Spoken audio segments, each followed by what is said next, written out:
पुराने समय की बात है। किसी गांव में एक ज्ञानी पंडित रहता था। उसका एक दोस्त था जो एक पैर से लंगड़ा था। वह दूसरे गांव में रहता था। एक दिन वह ज्ञानी पंडित अपने बचपन के दोस्त से मिलने के लिए घर से निकला। उसके दोस्त का घर काफी दूर था। वह पंडित रास्ते से जा ही रहा था कि उसे अचानक एक आदमी दिखाई देता है। वह भी उस पंडित के साथ चलने लगा। फिर वह पंडित उस आदमी का नाम पूछता है तो वह अपना नाम महाकाल बताता है। वह पंडित भी सोचने लगा कि मुझे भी काफी लंबा सफर तय करना है। चलो एक साथी तो मिल गया जिससे रास्ता आसानी से कट जाएगा। अब पंडित और महाकाल दोनों साथ साथ चल ही रहे थे कि अचानक एक गांव आया। तब महाकाल ने उस पंडित से कहा कि तुम चलो आगे मिलते हैं, मुझे इस गांव में थोड़ा काम है, मैं अभी आ रहा हूं। थोड़ी सी देर बाद उस गांव से खबर आई कि एक भैंस ने एक आदमी को लात मार दी जिससे उसकी मृत्यु हो गई। थोड़ी ही देर में महाकाल उस पंडित के पास वापस आ गया और बोला कि चलो। फिर वह पंडित और महाकाल साथ साथ चलने लगे। थोड़ी दूर जाने पर फिर एक गांव आया। फिर महाकाल ने उस पंडित से बोला कि मुझे इस गांव में थोड़ा काम है, मैं अभी आ रहा हूं, आप चलते रहे, आगे मिल जाएंगे। थोड़ी ही देर में उस गांव में आग लग गई। वह पंडित सोचने लगा कि यह आदमी जहां जहां जाता है तो वहां पर कोई ना कोई घटना जरूर घटती है। पंडित मन ही मन सोच रहा था कि यह सब कैसे हो रहा है।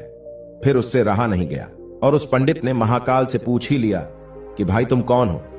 पंडित की बात सुनकर महाकाल बोला, मैं तुम्हें जाने पंडित समझता था, परंतु तुम मुझे पहचान नहीं पाए। मैं एक यमदूत हूं, मनुष्यों के प्राण हरण करना मेरा काम है। ज्ञानी पंडित उस यमदूत से डर जाता है। हिम्मत करके एक बार फिर पूछता है कि वास्तव में तुम यमदूत हो तो ये बताओ कि अगली मृत्यु किसकी होने वाली है। तब महाकाल ने कहा कि अगली मृत्यु तुम्हारे उसी मित्र की होने वाली है जिससे तुम मिलने के लिए जा रहे हो।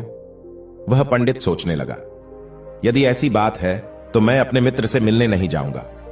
महाकाल ने पंडित से कहा कि तुम जो सोच रहे हो ऐसा कुछ भी नहीं होगा, मृत्यु तो होनी ही है। यह सृष्टि का अटल सत्य है, इसलिए मृत्यु टल नहीं सकती, मृत्यु होना तय है।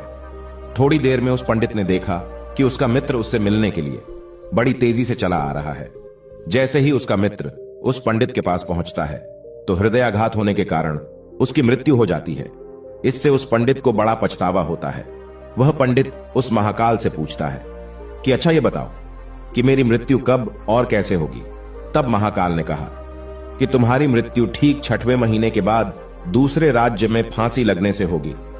वह पंडित फिर अपने घर गया और सीधे अपने राज्य के राजा के पास गया और पंडित ने राजा से सारी बात बता दी।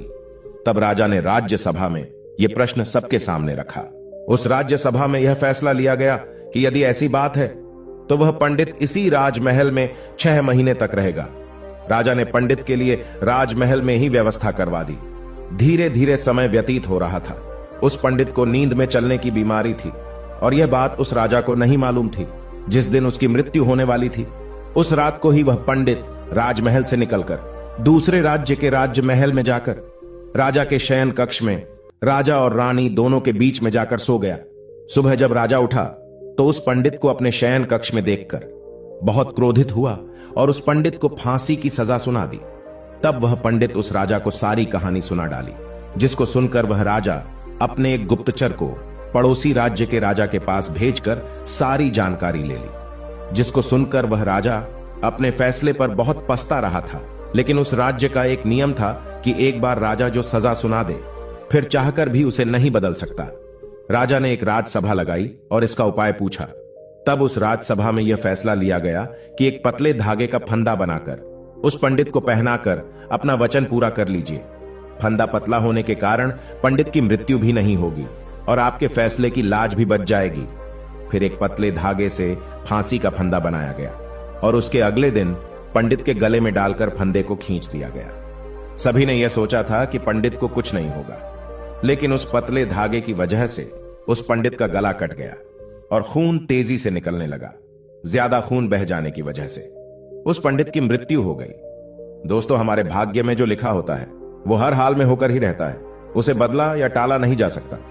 उस पंडित ने बचने के लिए कितने उपाय किए, लेकिन मृत्यु आने पर कोई उपाय काम नहीं आया। आखिरकार उसकी मृत्यु हो ही गई।